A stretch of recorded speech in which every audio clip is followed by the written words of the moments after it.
Modern learning channel में आपका स्वागत है। मैं हूं बबन लहानी। यदि आपको वीडियो पसंद आता है तो लाइक कीजिए, शेयर कीजिए और कमेंट कीजिए। और यदि आपने अभी तक अपना चैनल सब्सक्राइब नहीं किया है तो प्लीज़ आज ही चैनल को सब्सक्राइब कीजिए और अपने ज्ञान को अद्यतन कीजिए। तो दोस्तों, आज का हमारा पाठ है आत्मनिर्भरता। तो आत्मनिर्भरता का अर्थ यह है कि हम अपना काम खुद कर सकते हैं। तो इस तरह से निर्भर बनाना, इंडिपेंडेंट बनाना कि हम हमारा काम खुद कर सकते हैं।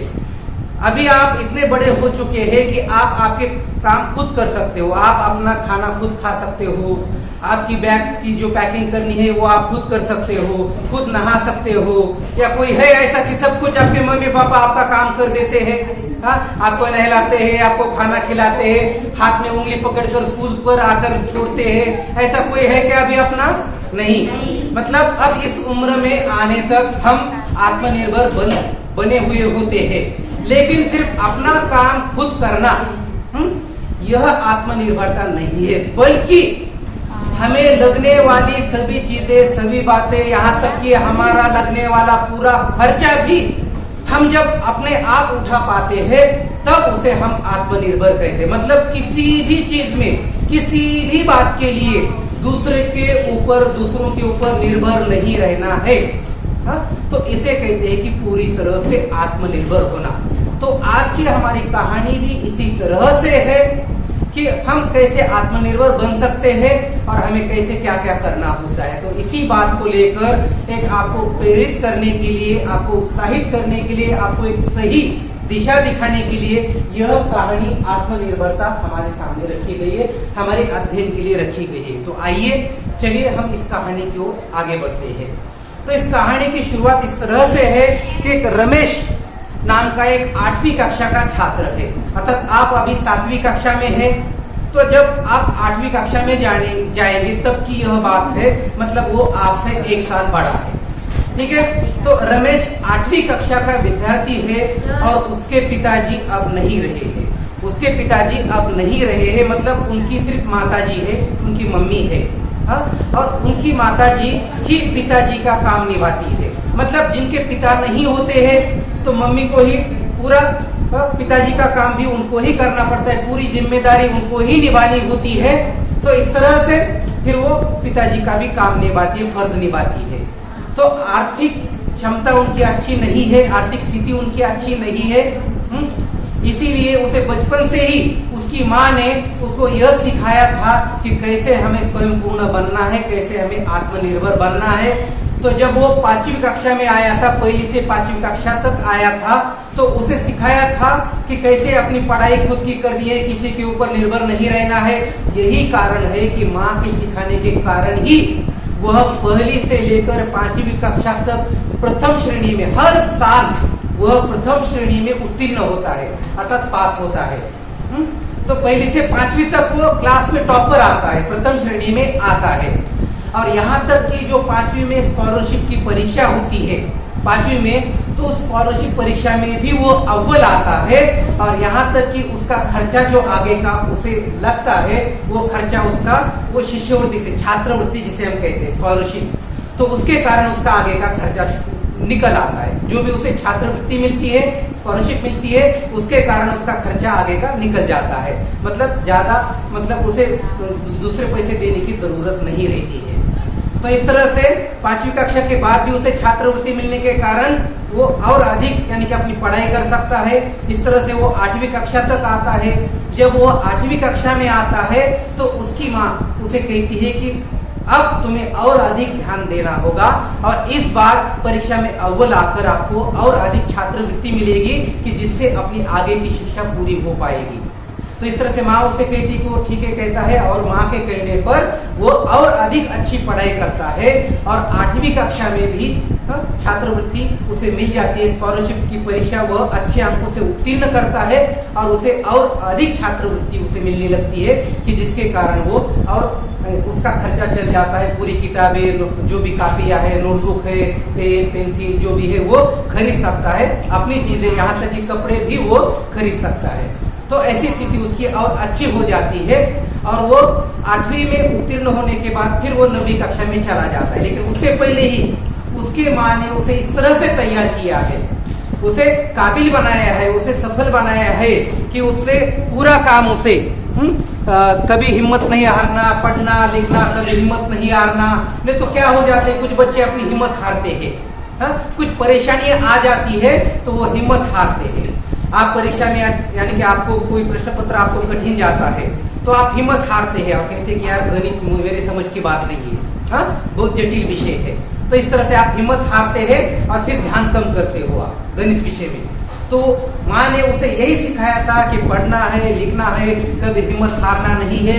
जिस तरह से शेरनी अपने बच्चों को बचपन से ही शेरनी अपने बच्चों को शिकार करना सिखाती है, शिकार को किस तरह से पकड़ा जाता है, उसे किस तरह से दबोचा जाता है, उसकी जान किस तरह से ली जाती है, उसका पीछा किस तरह से किया जाता है। तो ये शेरनी बचपन से ही अपने बच्चों को सिखाती है। और जैसे ही वो बच्चा धीरे धीरे बड़ा होता है और बड़ा होने के बाद वो खुद शिकार करने में मदद करने लगता है और वो शिकार करने में जब माहिर हो जाता है, जब एक्सपर्ट हो जाता है, तब उसे बाद में अलग कर देती है, मतलब उसे आत्मनिर्भर बनाती है। खुद की शिकार वो खुद कर पाए इतना उसे काबिल बनाती है और उसके बाद उसे अकेला छोड़ देती है। ठीक इसी तरह से रमेश की माँ ने भी उसे काबिल बनाया था, उसे माहिर बनाया था कि वो कैसे आत्मनिर्भर बने। तो ये 8वीं कक्षा तक आने तक ही उसे काबिल बनाया था। तो 8वीं कक्षा में वो फिर से छात्रवृत्ति मिलती है, 9वीं कक्षा में 9वीं कक्षा में चला जाता है। तो और एक बात उसकी माँ उसे और एक बात सिखाती है कि क्या करो, अब आप 9वीं कक्षा में आ गए हो तो और एक अधिक अपनी आय बढ़ाने के लिए आप एक प्राइवेट ट्यूशन शुरू करो। घर पर आप छोटे बच्चों के प्राइमरी कक्षाओं के मतलब प्राथमिक कक्षाओं के छात्रों की घर पर ट्यूशन शुरू करो, जिसके कारण अतिरिक्त आय आपको मिलेगी, हमें मिलेगी। तो इस तरह से वो जो पहली से लेकर 7वीं तक के या 8वीं तक के जो भी स्टूडेंट्स हैं, छात्र हैं, उनको पढ़ाना, उनकी ट्यूशन लेना, जिसके कारण की अतिरिक्त आय मिले और ट्यूशन लेने के साथ साथ अपनी भी पढ़ाई जारी रखना।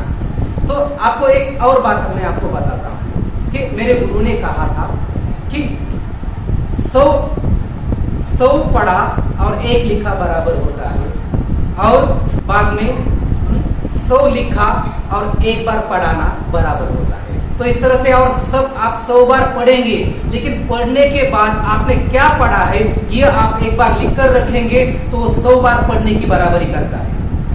और फिर आप 100 बार लिखेंगे, लेकिन एक बार आप उसे दूसरों को सिखाएंगे कि ये पाठ इस तरह से है, इस तरह से जमा, इस तरह से घटा, इस तरह से गुना, इस तरह से बटा किया जाता है। ये आप दूसरों को सिखाएंगे तो 100 बार लिखने से अच्छा है कि आप दूसरों को एक बार पढ़ाएं। तो पढ़ाने से अपनी क्षमता और अधिक बढ़ जाती है। यही कारण है कि जब हम दूसरों को सिखाते हैं तो अपना ज्ञान खुद ब खुद बढ़ जाता है। तो यही फायदा इसे रमेश को भी हुआ है। तो वो उसने जो ट्यूशन शुरू किए तो बच्चों को पढ़ाना है, और बच्चों को पढ़ाना कोई आम बात नहीं होती है। अलग अलग बच्चे होते हैं, कोई भी कुछ भी प्रश्न पूछ लेता है, सर ये ऐसे कैसे होता है, ये ऐसा क्यों होता है, ये ऐसा कब होता है। तो इस तरह के हर तरह के सवाल आते हैं और उन सवालों के जवाब देने में हम खुद अपने आप को ऑलराउंडर, जिसे बहुआयामी व्यक्तित्व कहते हैं, के आदमी हम बन जाते हैं। तो इस तरह से हम खुद परिपूर्ण, हम खुद बन जाते हैं। तो ये भी कला, इसके जो पढ़ाने की कला है, इसके काम में आती है, और इसकी जो भी शिक्षा है ये और अधिक गहराई से हो जाती है। तो इस तरह से वो 9वीं कक्षा से अतिरिक्त ट्यूशन लेता है, अतिरिक्त आय आती है, और यह इसका बाद में यह उसका लाभ हो जाता है कि जब यह 10वीं में चला जाता है तो पूरे राज्य में से ये प्रथम श्रेणी में उत्तीर्ण होता है। मतलब पूरे राज्य में, पूरे स्टेट में ये फर्स्ट आता है, अव्वल आता है।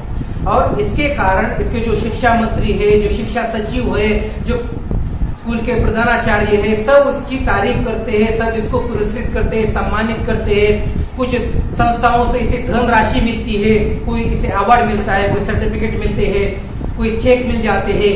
तो इसके कारण इसके पास बहुत सारी राशि आ जाती है, मतलब पैसे आ जाते हैं, और ये पैसे ये बैंक में डाल देता है, और वो जो बैंक में डालकर उससे जो ब्याज मिलता है उससे उसके आगे की और पढ़ाई कर लेता है। तो इसके बाद में वो विज्ञान शाखा ले लेता है, 11वीं 12वीं 11 12 कर लेता है, मतलब 12वीं भी वो प्रथम श्रेणी में उत्तीर्ण हो जाता है। उसके बाद वो बीटेक कर लेता है, इंजीनियरिंग में एडमिशन ले लेता है, आईआईटी की तैयारी अच्छी तरह से कर लेता है, उसमें भी वो टॉप कर देता है। और उसके बाद में वो बीटेक कर लेता है, बायोटेक्नोलॉजी से कहते हैं, मतलब इंजीनियरिंग की साइड है।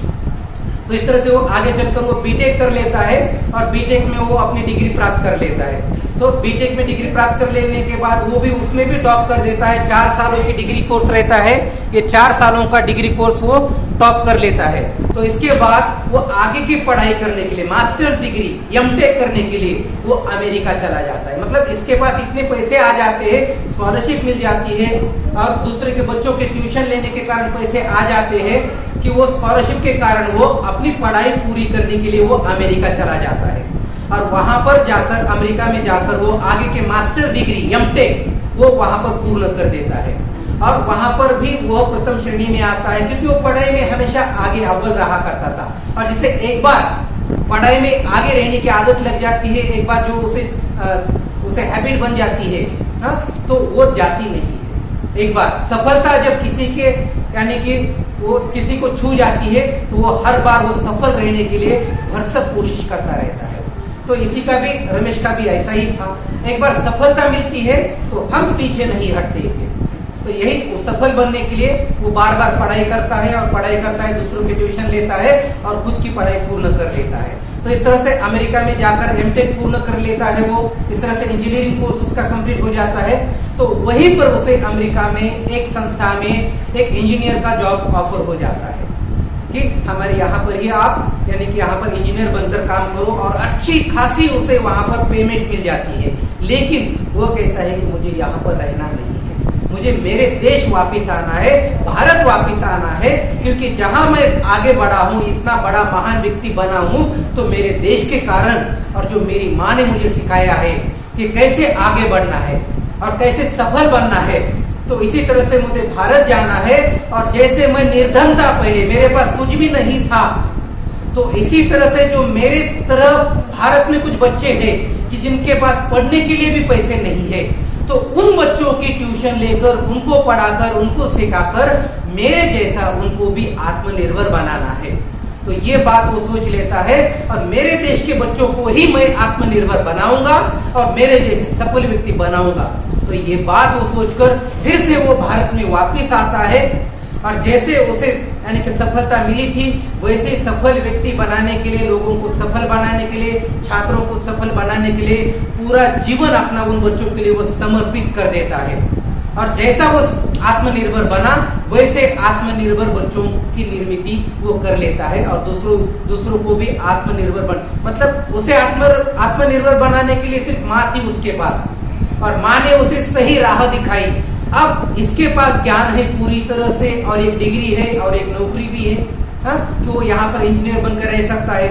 और जब पढ़े लिखे आदमी, इंजीनियर आदमी दूसरों को राह दिखाते हैं, तो दूसरों को और अधिक अच्छा लगता है कि ये इस तरह से सफल व्यक्ति है और इनकी बात सुनेंगे तो हम इनके जैसे बन जाएंगे। तो इस तरह से उनकी बात हमें और अधिक अच्छी लगती है। तो इस तरह से वो और लोगों को प्रेरित करता है और उसकी तरह आत्मनिर्भर लोगों को निर्माण करने की वो कोशिश करता है। तो इस तरह से अपने जीवन को वो सफल बनाता है और अपना पूरा जीवन वह दूसरे छात्रों के लिए वो समर्पित कर देता है कि उन्हें कैसे आत्मनिर्भर बनाए। तो यहाँ पर अपनी कहानी पूर्ण हो जाती है और इस कहानी से हमें यह सीख मिलती है कि हमें किस तरह से आत्मनिर्भर बनना है और असफल बातों को हमें, जो हम असफल छात्र हैं उनको प्रेरित करना है, सफलता कैसे प्राप्त करनी है, उनको एक राह दिखानी है और उनको ये बात सिखानी है कि everything is possible if you believe in yourself. तो सब कुछ संभव है यदि आप खुद पर विश्वास करते हैं। तो आप मतलब असंभव ऐसी कोई बात नहीं है। इसलिए शिव खेड़ा ने कहा है कि winners don't do different things, winners don't do different things, they do things differently. मतलब जीतने वाले कोई अलग काम नहीं करते हैं, वही काम वो करते हैं लेकिन अलग ढंग से, अलग पद्धति से करते हैं। तो यही तरीका हमें अपनाना है। हमें सिर्फ पढ़ लेकर खुद आगे बढ़ना नहीं है, बल्कि हमारी तरह सफल लोगों को कैसे सफलता मिलती है, इसकी राह उनको दिखानी है और उनको भी सफल बनाना है, तब अपना जीवन सफल होता है। और इसी को हम कहते हैं कि एक सक्सेसफुल पर्सन, एक सफल व्यक्ति हम कहते हैं। तो यहाँ पर अपनी कहानी पूर्ण हो जाती है, तो यहीं पर हम रुकते हैं। तो मिलते हैं हम अगले वीडियो में, तब तक